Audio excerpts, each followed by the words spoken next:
ಕಿಂಚಿತ್ತು ಕಿಂಚಿತ್ತೂ ವ್ಯಸನವಿಲ್ಲ ಚನ್ನಬಸವಣ್ಣ.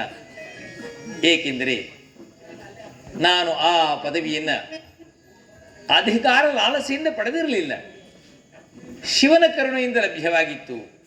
ಹಾಗೆಯೇ ಶಿವನ ಇಚ್ಛೆಯಿಂದಲೇ ಬಿಡುಗಡೆಯೂ ಆಯಿತು.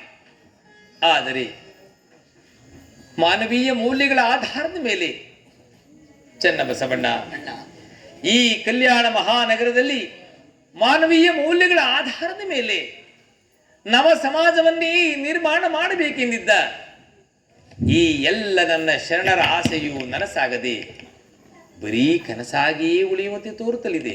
ಅಣ್ಣ, ನಿಮ್ಮ ಮನಸ್ಸು ಬಹಳ ವ್ಯಾಕುಲಗೊಂಡಂತೆ ಕಾಣುತ್ತಿದೆ. ಸ್ವಲ್ಪ ಸಮಯ ಕಪಡಿ ಸಂಗಮ ಕ್ಷೇತ್ರಕ್ಕೆ ತೆರಳಿ ವಿಶ್ರಾಂತಿ ಪಡೆಯಿರಿ. ಹಾಗೆಯೇ ಗುರು ಸಮಾಧಿಗೆ ಮಣಿದು ಬನ್ನಿ. ಚನ್ನಬಸವಣ್ಣ, ಏನು ಹೇಳಿವೆ? ಗುರು ಸಮಾಧಿ? ಹೌದು ಅಣ್ಣ. ಒಟ್ಟು ಒಬ್ಬ ವರ್ತಮಾನ ತಿಳಿಸಿ ಹೋದ ಜಾತವೇದ ಸ್ವಾಮಿಗಳು ಶಿವೈಕ್ಯರಾದ್ರಂತೆ. ಕಡೆಗೂ ಗುರುಮುಖ ದರ್ಶನವಾಗಲಿಲ್ಲವೇ ಪ್ರಭುರಾಯ? ನಾನೀಗ ಏನು ಮಾಡಲಿ? ಇಲ್ಲಿಯೂ ಇರುವಂತಿಲ್ಲ,